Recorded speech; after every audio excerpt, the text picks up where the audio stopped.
اب حضرت حوا زندہ جنت میں ہوئی. اب یہاں سے فرق ہے، مرد کو باہر بنایا گیا، عورت کو جنت میں پیدا کیا گیا. جنت کی تخلیق ہے یہ عورت.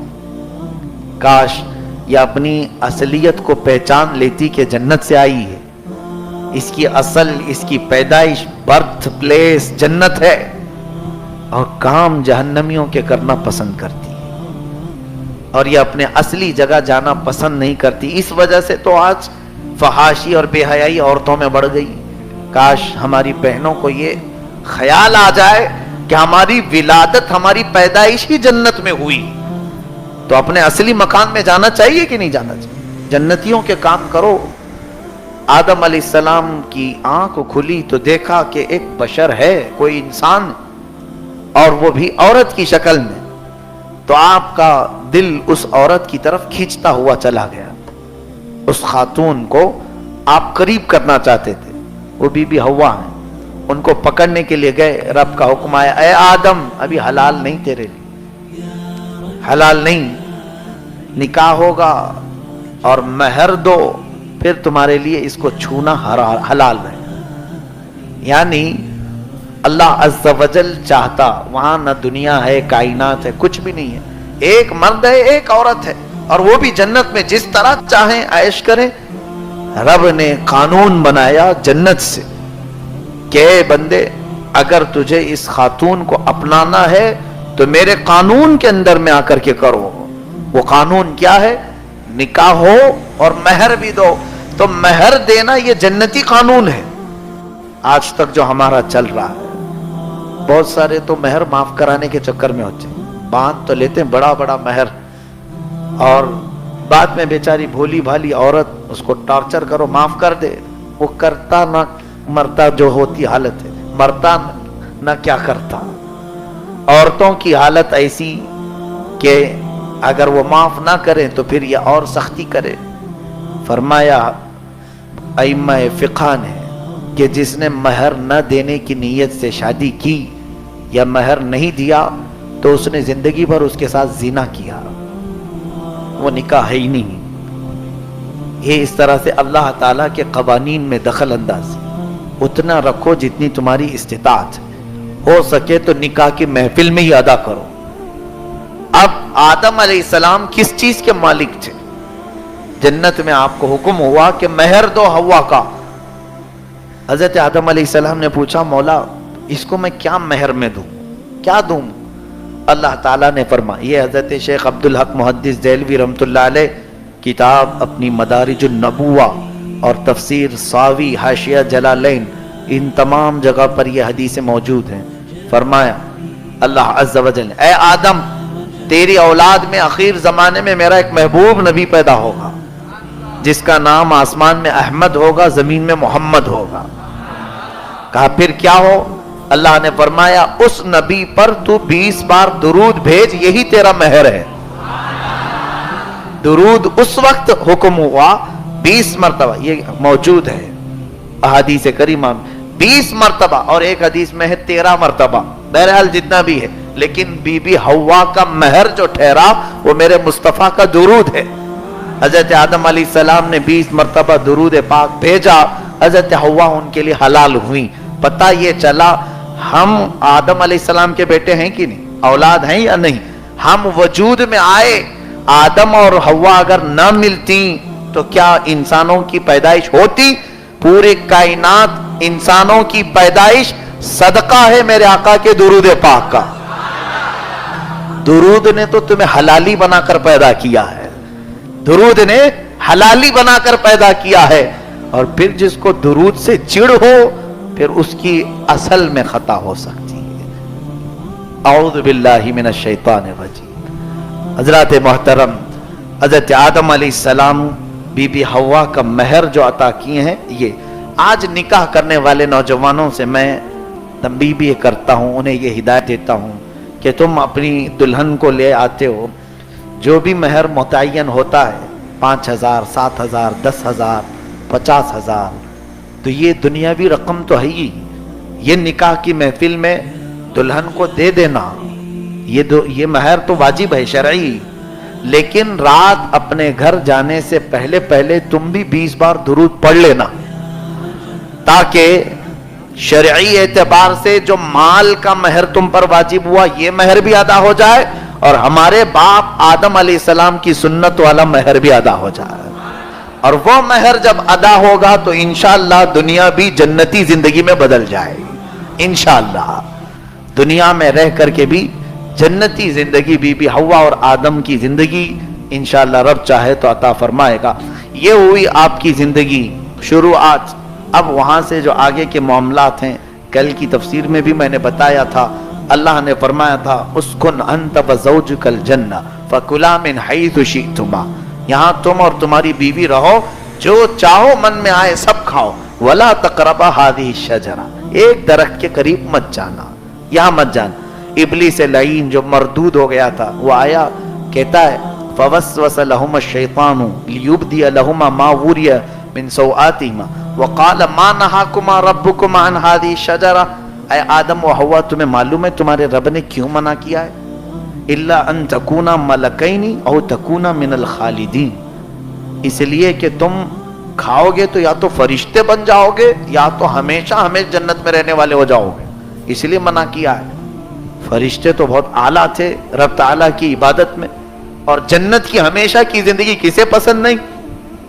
وسوسہ ڈالا، قرآن میں ہے وسوسہ ڈالا ان دونوں کو بھی کہ تم ہمیشہ اس میں رہو گے اگر وہ درخت کا پھل کھاؤ گے۔ تو اس وسوسے میں آ کر ان دونوں حضرات نے پھل کھا لیا، اور اللہ کا عتاب ایسے کہ فوراً ان کے کپڑے اتار لیے گئے۔ جنت میں کچھ اور بھی مخلوق تھی، جیسے حدیث میں ہے سانپ، مور، یہ جنتی جانوروں میں تھے، اور سانپ کے پیر تھے، اور سانپ بڑا خوبصورت تھا، سارے اسے دیکھا کرتے تھے۔ مور کے بھی بڑے حسین و جمیل پیر تھے، خوبصورتی میں تو اس کی مثال نہیں تھی۔ تو فرمایا گیا کہ یہ دونوں جانوروں نے شیطان کی بات آدم و حوا تک پہنچانے میں مدد کی، اس کا پیغام لا کر ان کو پہنچاتے تھے، ادھر کی بات ادھر پہنچایا کرتے تھے۔ شاید ہو سکتا ہے شیطان اندر نہیں آتا، گیٹ پر کھڑا رہتا ہوگا، وہاں سے بول کر بھیجتا ہوگا، جیسے بھی معاملات۔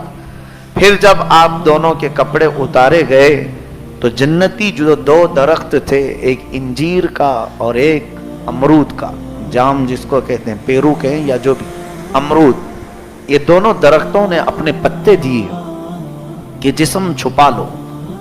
تو اب ہوا یہ، اللہ تعالیٰ نے فرمایا تم جنت سے اتر جاؤ۔